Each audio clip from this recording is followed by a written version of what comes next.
Hello, and welcome back to another episode of Let Me Hear from Doc. I'm your host and manager, Pal George, and with me is the Right Honorable Dr. Keith Claudius Mitchell. So, Doc, how are you doing today? How's your weekend? I'm fine. I had a lot of rest, and of course, for me, when I'm resting and I could have a good cricket game on, I watch, and there was this centennial test match between South Africa and Australia, which I spent time watching, and I was looking forward to South Africa winning because they've never won before. And knowing the history of South Africa and racism and the fact that blacks 30 years ago would not be part of the team. And today you have mixed race team, the black man leading South Africa and winning for South Africa for the first time in its history. So that was an exciting time for me as a black man. Well, you see, this morning I have a new hairstyle. Yeah, well, I saw it, but I said I would talk to you about that after, not right now. Well, let's just jump right into it. So, Doc, over the years, you've navigated both praise and criticism as a public figure. How do you personally view accountability and transparency, not just as ideals, but as daily responsibilities for those in leadership? Well, first of all, I think one has to accept that when you are in a position of leadership, the eyes are on you. And therefore, you have to prepare yourself to deal with issues, all levels of issues that can be thrown at you. And sometimes with criticisms that might be unjustified. And you have to learn how to deal with it, because knowing that you are not perfect and that you are in an area of responsibility that affects so many people, some may differ with a decision. And since you cannot make a decision that satisfies everyone for what they wish to hear, then expect that there will be criticism. And whether you are involved in leadership, in sports, in business, in culture, or whatever area of life, or in this case, politics, which is the ultimate area of power and responsibility, then you should be aware that you'll have to come up against people's views, sometimes which are negative to you. And therefore your character, your experience, the level how you see people, comes into play. And I think it's important to accept the fact that you have to learn to deal with criticism and sometimes challenge it, but do it in a way that people still feel they have that right, but necessarily but the right comes with responsibility. So that because you have a right to criticize, you can just say anything that you wish. But at the same time, how you respond to that is going to be critical. And I think that's one of the key aspects, and that's one of the problems I think the present government faces. I think the fact that most of the people, they have little experience in managing anything in their lives, except maybe the Prime Minister himself.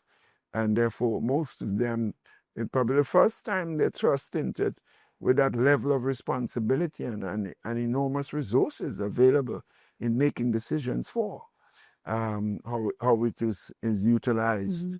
And that could be a major problem. So I empathize with some of them, but that's when leadership comes into play. The person who is appointing those persons who are selected by the people must know that they have a responsibility to manage those persons, as I had to do during my period as a minister, and of course as Prime Minister of the country. So that is something you cannot abdicate easily, so because people will be judging you based on how you make decisions.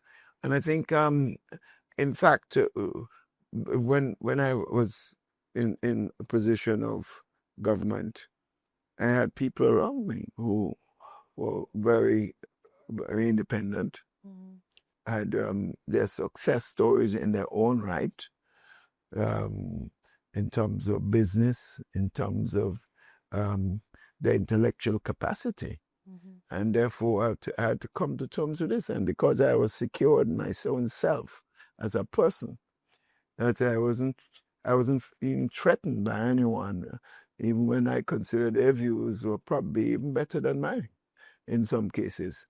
And that because of that comfort zone that I had, it was not difficult for me to surround myself with people that I was success in their own lives and who clearly had a lot of experience that they could have bring to the fold to help me and to help their country go forward and improve and succeed. And that's why I think this government has a problem, because you cannot throw persons into areas of responsibility that never manage anything in their lives and give them millions of dollars to spend and to or to initiate how it's utilized, and so and not put up systems in place that can certainly protect them. And I think that that was the key as far as I'm concerned going forward. And I always remember when I was when I saw the first set of decisions that were made by the present government when they won.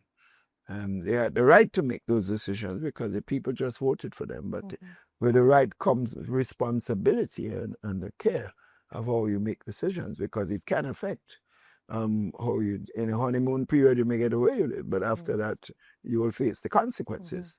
And I remember that two decisions that were made early told me that the government is going to be in trouble.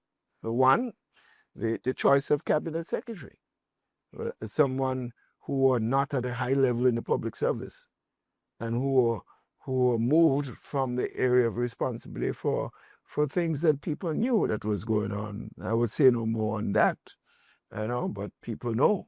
And they were not handling that responsibility and accounting appropriately. So for you to take that person and propel them above all the persons in the public service who were at the higher level and who had given human service in their own area.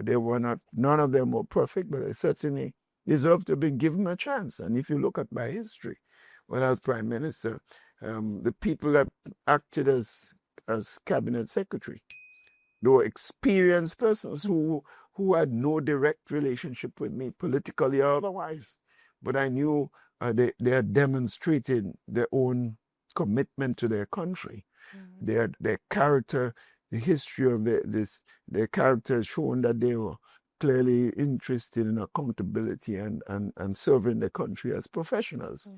And many of them were older than I was, and I look at that as a positive, that I had persons in a position who knew the system better than I did, and were able to guide me, and I listened to them appropriately in going forward. And I think that is something that I think the government is suffering for, because many of those persons at the high level of the public service, I believe, supported the government, many of them, when they voted for them and expected to want to see them succeed.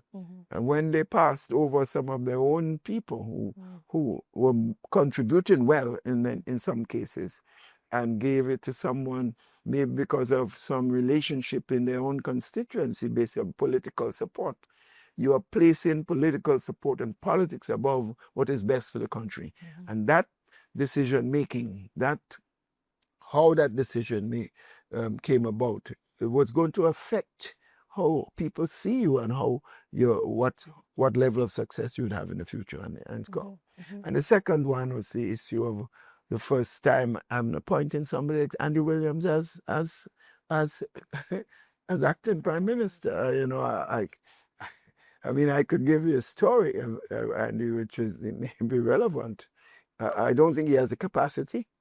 My assessment of him, listening to him speak, clearly he doesn't understand the issues and so on, and his character, his defects are well known, and he himself has admitted to that, so to speak. So when you have that situation, someone like that, and you place him as acting Prime Minister, and my experience with him, I was being asked over and over, when I was Prime Minister, to this gentleman wants to see me, want to speak to me, because he has so much admiration for me and so on. That's what the individual said to me. I'm Minister of my government. And I finally agreed after many, many requests to see the gentleman in my office in Bushaju. And he came in and he started talking and all over the place. And I listened to him. I was not impressed. So the conversation didn't last more than half an hour. I said little because I didn't know him at all. Mm-hmm. And the next thing he went outside, he said that he went and see me and I asked him to run for the South. No conversation of politics came up. So when a man could do that, to say something that a discussion he had to the Prime Minister of the country that had absolutely no truth whatsoever, he told me something about his character. And that time I had Nolan Cox in the South, representing the NNP as likely to be the candidate. So for him to say that I asked him to run is almost like doing, it shows a serious character defect on my part. And I therefore called an individual who asked me to see the gentleman. And I know that person dealt with him very harshly. But that is, I just give an example to show the character of the individual. Some people tell me he's in Northwest, in my constituency, preparing to promote persons. But he's the best person to come in Northwest, a constituency that has never voted for NDC, even the best of times, even the worst of times for NNP. That constituency has given me at least 80% support to the new National Party. And for you to come after 40 years of service, and with somebody like that coming in Northwest, I say, come, have fun. I just had a big laugh when I hear that he's in the constituency promoting other people to run against me. The same man who we called had asked him to run for him. And so I just have fun. In other words, I think the Prime Minister must not be serious to put an individual to act as Prime Minister of the country. I think it's unfortunate. But that's my views. But he's in charge. He was voted as Prime Minister and he has a right. But right comes with responsibility. And that's what I'm talking about. In today's political climate, we're hearing more public complaints about wastage of government funds, questionable contracts, and poor execution of major projects. What are your thoughts on how leaders should manage public money?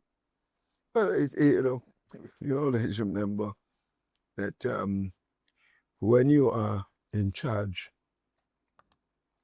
you have to accept the fact that things will not happen. The things will happen that may not necessarily be seen by certain persons. And in a position of politics, whether, as I mentioned before, no matter what area of responsibility, you have to prepare yourself for this. And in politics, let's accept it. You would always get no government, no part of the world, no part of the Caribbean, no part of the world would be in office and taking a lot of decisions that affect people's lives would find some of those issues unchallenged by some sector of the society, one way or the other. And therefore, you should accept the fact and be prepared to deal with the issues that are raised, so that when people raise issues, you should be ready to also indicate what the real issues are and how it should be dealt with. So that's something that persons in responsible must always prepare themselves. So I'm not surprised. The question is, therefore, how you handle it. That will determine how people see you and so on. And I gave examples of when I was a Minister of Government, how I had to deal with issues that when people took certain position, I was shocked that they saw the decision in the light. And I got nicknamed too, and I mentioned that in another program with you. But that's how you have to know, one, your experience comes into play as a person, growing up and the challenges that you meet and how you dealt with it. Also, your ability, your knowledge will come into play. And also the persons that you surround yourself with. Very important. That's crucial. If you surround yourself with yes men who tells you exactly what you want to hear, how great thou art, you would find yourself a major problem. And I've always said to people, and I think all leaders, something somebody said to me, one thing you must be aware of, You know, must be aware that if someone is coming to you and telling you all these nice things, your first thing you ask them is, "Tell me what you want," and you then they then they realize that you are clearly not so impressed by the praises, because you're not perfect. I knew I wasn't, and you had faults, and clearly I know that I expect people to, not necessarily some people, to accept some of the decisions that I make. So you should be ready to explain your position and allay the fears of people that they may have one way or the other. And I think that is crucial in management. And when you hear the of corruption, it's a bit frightening, because, I recall when I was in government and the decision was made with a certain individual, and there was this whole briefcase thing that how I walked over Europe with a $500,000 in a briefcase, and it's just totally false. But it took root all over the place, and so on, and people believed it. So I had to deal with this as Prime Minister of the country, deal with it locally. I deal with it regionally, and I had to deal with it internationally, and so on. It was quite embarrassing and for me having to face an issue like this, because I remember asking someone that were believing that I would have taken a bribe from somebody and walked around from city to city in Europe with a briefcase that cannot close, with 2 security officers. And I asked them one question. I would not ask you if you believe that Keith Mitchell would never be involved in corruption. I wouldn't ask you this, because people genuinely believe politicians generally are corrupt. So no point me challenging this. I know myself. So I asked them, I wouldn't ask you whether you believe that I am. But I ask you, believe that I'm stupid? No, Doc, you're one of the smartest men. But I said, and you believe I'm going to take a briefcase of money and walk around? You open it. And they couldn't say another word. But because you understand this, and that, and it was tough. What I didn't stop there, and I realized that it took root, and that people genuinely believed that it was true, despite all my assertion that it was false. I said, well, no, I won't. And some people around me did not agree. I remember advisors telling me I should not do this. But I said the only way to do that is to appoint an independent commission of inquiry on myself and the government, because I've led the country. I could not remain as Prime Minister of the country. And I remember I did a national address at the time where I explained what really transpired at that time. That was totally false, and so on. And I indicated to the nation is that anyone in the country has any evidence of what is being said is true, and you present it, I will resign immediately as Prime Minister. I challenge anyone in a national address. Why I did this, no one came forward, but yet the accusation prevailed. So I decided the best thing was to appoint a commission inquiry, and I got a leading lawyer that was recommended by friends in the region as above board, and appointed him as leader, Dr. Cheltenham from Barbados, and who is a doctorate in law, and he was the commissioner, and they had an independent commission of inquiry, and he called several persons, and to the commission. It cost the country some money, and was able to call on various people. Some of the same people making all the accusations, when they were called, they never came forward. Those were making the biggest noises about corruption and briefcase and so on. They didn't come forward. And some people who I forgive were in opposition to me, and even took them into my government and time, because that's the kind of person I am. And sometimes when they start misbehaving, I say, I don't forget briefcase, and I give them a prayer message. And don't forget you're one of the leading persons who made this false accusation against me, and so on. And so I always tell them this, my strength of character and my family background and the friends that I keep were able to helped me to prevail against some of the most vicious accusations. Even now, the false accusation that I was involved in planning a murder of somebody, the most weirdest statement being made by a criminal. Keep trying to encourage him. And I'm not the person's friend. Another person in politics is his friend, but I'm the one that plot murder with him. But it's quite farcical and nonsensical. But people are nasty enough in life to try to taint people for what they're perceived to be. But I always, personally, I admired in my political life because my family was strong Garyites. In Happy Hill, it was almost 95% Gary supporters. And we were up liking it, so Eric, and I remember when they made also accusation against Sir Eric. When the innocent Belma was killed, they made it look like if Gary was responsible for the killing. And so that the persons who were arrested were found not guilty. And Gary, it prevailed over the years that Gary was responsible, and it was totally false. So sometimes I ask myself, well, look, I'm passing through the same, but not as bad because no one had been killed or so on. But to have that accusation is extremely unfortunate and nasty. There's a limit of nastiness in the politics, and I would never accuse anyone, never do that to anyone, knowing that it's totally false and made up and so on. But that's the nature of politics. So you have to have your balance. Because if you allow this thing to get to you, you can be a terrible person in a position of power. And therefore you have to have that human balance, that understanding, and be able to deal with those issues and the same face the consequences. And if the time comes, to learn to forgive. Because my mom always say to people, when as you know, she's 102, she's going to 103 soon. And when people ask her, Miss Mitchell, what's the secret of your long life? She said, I don't hate anybody, and I learn to forgive.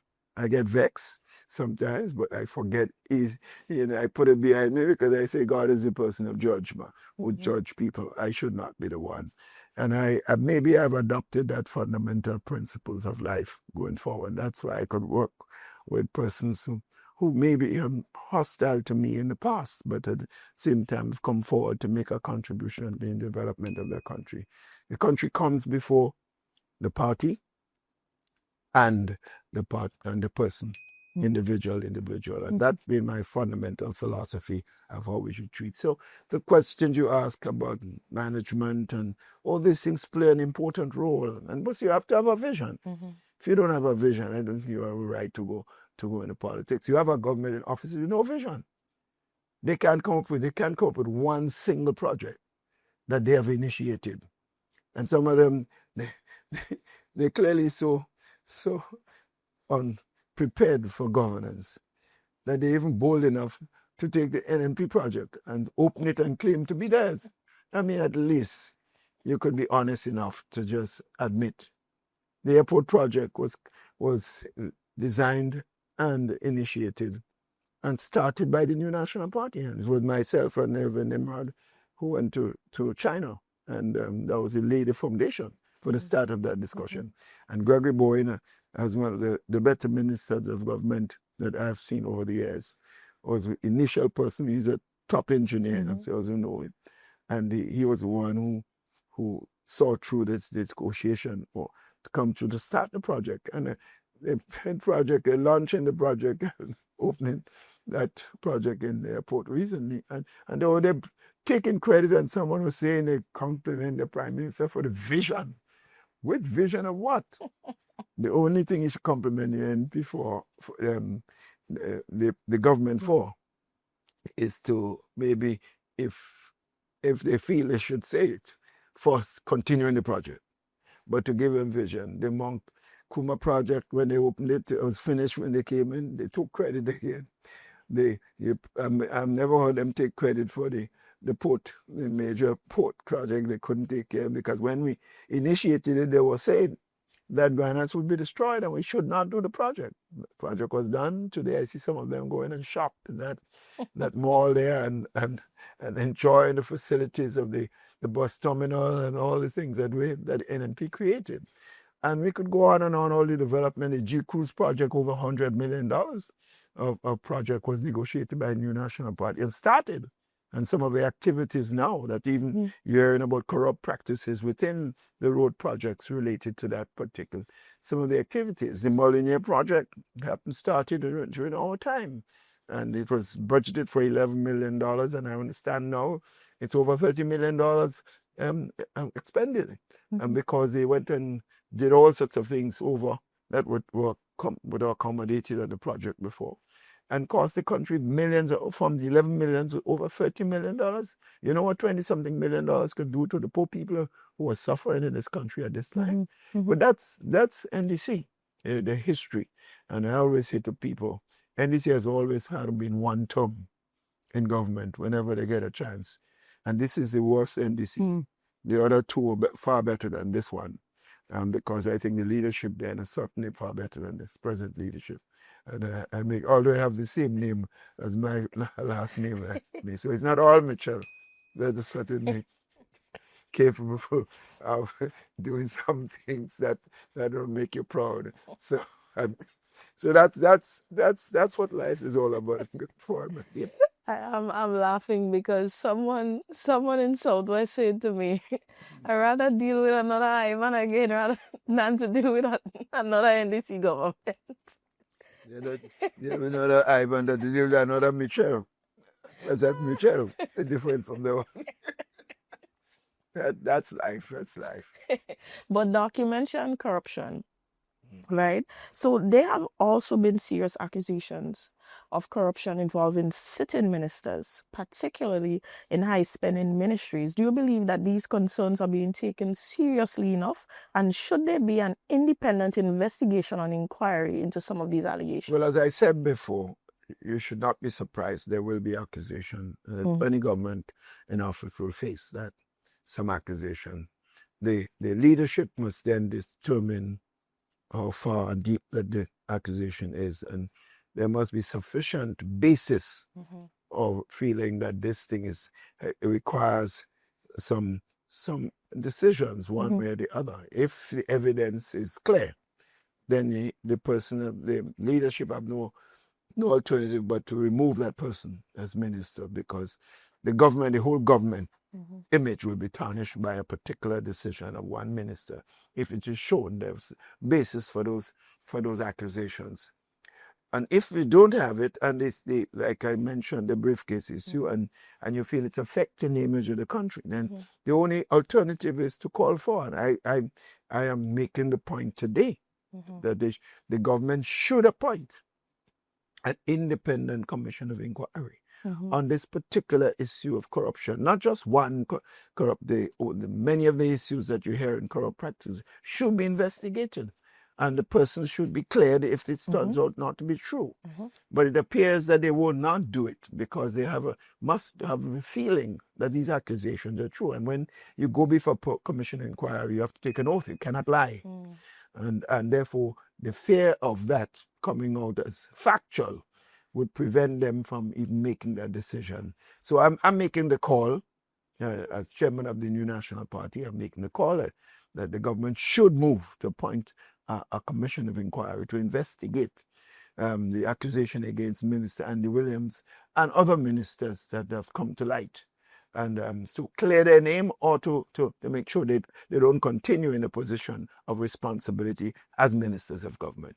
While we're on the topic of commission, Doc, you were instrumental in the formation of the Integrity Commission. Yes. From where you sit now, do you feel like it's functioning effectively, and is it being allowed to do its job without interference? Well, clearly it wasn't. It's clearly not functioning because you don't hear. I think one of the problems, I think, the government, and that's where the decision making at the top comes into play. When you have an independent body and you choose your parties and supporters, when you look at the commissioners, the persons who are chairman of the Public Service Commission in my time, none of them could be accused of being partisan supporters of the New National Party. I can give you some of the names. You had Marjorie Boudou, who was the right hand to Prime Minister Howard Blaise, who was well known, one of the most recognized and accomplished public servants over the years, who hardly knew Keith Mitchell, who I hardly knew, but whose credibility as a public servant, well known. She was one of the first persons I chose as cabinet secretary. And after that, then you have persons like Beryl Isaac, who's well known as a top public servant who people respect, both oppositions and government persons respect. Then you have another gentleman named Arga Alexander from Victoria. I think it's well known, and elements told me that he was never a supporter of the NNP. But he was recognized as a good public servant, and he was chosen as cabinet secretary under my term of office. Elizabeth Greenwich, nobody can say that she was a partisan supporter of the new. She may have voted for the NNP, I don't know, but no one could say that she was a partisan supporter of the new National Party. So my history of the choice of persons for key position in government, whether it's acting prime minister of the country, Elvin Nimrod and Dick Gregory Boyd, and whether it's cabinet secretary and the number of persons I just mentioned, none of them could be defined as just being extreme political persons in their own right. And I think that is the issue that we are facing today. This government believes the complete opposite. The decisions are made purely in politics. And in my view, poor politics. Because when you make a decision of someone who is not capable for a job, and when they perform badly, you get blamed, and the party loses. The party loses support. But if you're that petty and you're that arrogant, and of course lacking experience in government and the implications of bad decision making, then you will make decision you believe that is pleasant and happy for yourselves. But in the end, it will backfire on you, which is exactly what is happening to this present government. So, Doc, we're about to wrap up, right? So let's talk specifically about project execution. We've seen significant delays and rising frustration around housing and roadworks. Is this a matter of capacity, political will, or something more? I think the people that you place in those positions are key. And I think that's one of the things you have to be careful with, because as I said earlier on, I mean, if you have, and I use that as an example I give to people all the times, if you have two persons vying for a job, one that you're pretty sure is a supporter, but who is not capable of doing the job, and you have another one who is maybe perceived to be not a partisan supporter, but is well known to be competent, you're better off giving that second person the job. Because when they perform well and they do the job well, the government image is enhanced and you will get a lot of votes based on this one person. So whether they go to the polls and vote for the other side, you don't have to worry about that, because their work and action will cause you to get a lot of support. On the other hand, the person who gives you a vote with their families could cause you to lose hundreds of votes. So you'll be foolish politically to take the side of the person who's seen as partisan, who's not necessarily competent to do the job. I think that's something that one must consistently weigh when they're making decisions on foreign. I think that's a key issue going forward. And I think, as I mentioned before, the question of management, the type of system that you put in place, your own vision of what is required, and the implementation of those projects, and the accountability issues. Because let's face it, Amanda, I mean, I believe in another time there would have been mass demonstrations in this country based on what is happening in this government at this time. This government came into office, unlike when NNP came in 2013, we had absolute money. We had no money even to pay salaries. You had to beg Kamala Basessa, President Prime Minister of Trinidad and Tobago, to help us out, which she did, to pay salaries at that month. So we had absolute no money. This government came in and boasted, they were shocked that they received $500 million in surpluses. Money that were there. Not the recurrent amount that the customs were generating, the inland revenue generated, and other services of government were raising enough money to meet current expenditure. These were excess. And we had a lot of projects. While we had all this money and designed for many activities, we had a lot of projects. And yet we had all the savings. They have instituted no new project, and they made millions or $500 million. And they have boasted that they made over $1 billion in passport sales. They're selling passport like hot bread and butter. I see some of them who were very critical and said we were selling the patrimony of the country. Today they're agents for selling the patrimony of the country. It tells you the kind of complicity that you see going around in this country over the years.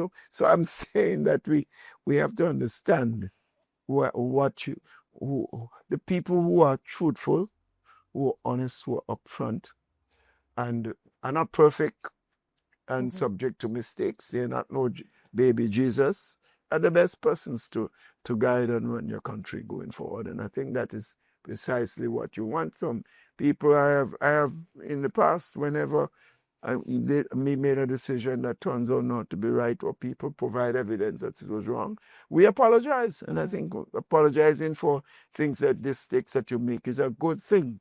It releases the human spirit, and your whole inside is relieved by your being able to admit that I was wrong, instead of trying to be bad and wrong at the same time, wrong and bad at the same time. And there's only little children that does that. Big men apologizes or accept responsibility. Wrong and strong all the time. Yeah, very much, very much. But Doc, you touched on finances and management. So what are your thoughts on the current state of Grenada's economy, from how it's being managed to the impact it's having on everyday citizens and businesses? Well, Curly, I think you take your microphone and go around the country and ask the average man, wherever you go, but of all levels.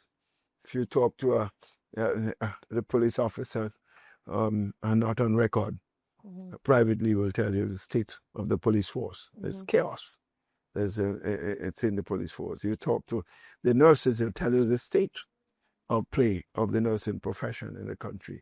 If you talk to teachers who are historically never been, as a group, supportive of the New National Party, they will tell you how bad things are, comparatively speaking, relative to their period, to the NNP, whom most of them did not support. They would admit that much to you, that things were far better. And they had opportunities to provide services to the children in the schools, and equipment and materials to do the job as teachers, which is very much lacking today. So you could see there's a fundamental difference. And I think that everyone should come to terms with the fact that you're dealing with a group, and that's why the economy is in the state. Who doesn't have any vision? No understanding of how to manage an economy of the country. None of them can say, from captain down to cook, can tell you. They might have a few people there with experience in being part of the public service, and cannot, because since they weren't given an opportunity, I cannot say what they would have done if they were given the chance to make decisions as in. But those who are making decisions clearly don't have a clue about managing an economy and how to get a country moving. And you have to have a vision, and you also have to have empathy, love for people. And if you love people in the state of play, why do you think we had over 6,000 people on the roads at different times? Because when these people get out millions of dollars we spend, they spend all the money in the country. So that's why you see when you go to shops during our time, everything buzzing. The retail shops in St. George's and Grenville and other parts of the country, Carriacou, you see activities, because the poor people spend their money, they don't keep it. The government, in fact, get back some of it because of through taxes and services and so on. So I always make the point that if you go into a country at any time and you see things look dead, that means the poor people have no money. Whenever the poor people have money, you'll see the country moving forward. That is what the New National Party, because we care deeply about all levels in the society. I don't believe any government have a right to want to be against somebody because they're successful and they have resources. Every human being should feel the opportunity to improve what they have. That's what life is all about. And the environment created by the government should make them feel comfortable. But every government must have a single focus, attention to the vulnerable and the poor in the society, because they need government help more than anybody else. Doc, as we close, in a recent interview with the Prime Minister indicated that we cannot afford or we will not be having free medications. What are your thoughts on that? Well, it's just the same point I'm making, the lack of empathy. The Prime Minister does not have a clue. And I assume that he grew up as a poor person, but he doesn't behave like that. He should be more clearly understanding of the pain that a poor man goes through out there, outside there. So when he answered that question, I felt sorry for him, because to imply that the government doesn't have a program, and government, in other words, the government is not thinking of implementing any such program. It tells you that, first of all, he didn't have any understanding that, in fact, there was a program in government and carried on by not in the best way, by his own government. There are people getting medication, but not all cases, and many cases people have to go and buy. So he had to do some correction. But to imply that he's not going to do it, he was not even aware that it's in fact happening. And some people could afford to buy it, are getting it, get the free medication. So it's unfortunate. It tells you that he's not on top of what's happening in his own government, and he doesn't know some of the issues. But it clearly also shows he has no empathy, no feelings for people. And that's one of the fundamental weaknesses. And you can't change your personality, you can't change your character. He may do all sorts of little games that might try to make people believe with an election could coming, to try to change the image. But he can't change. Your image is what you created, how people see you, how you talk, how you behave, the answers to questions asked about that, like the one you just mentioned. His answers, they demonstrate the lack of understanding of the role and the serious role of his responsibility as Prime Minister to help those, particularly those that are vulnerable in his society, and to help others, but to pay particular attention to the poor and vulnerable. Well, thanks, Dr. Mitchell. That's all the time that we have. Remember to like, share, and subscribe to our channel. Show them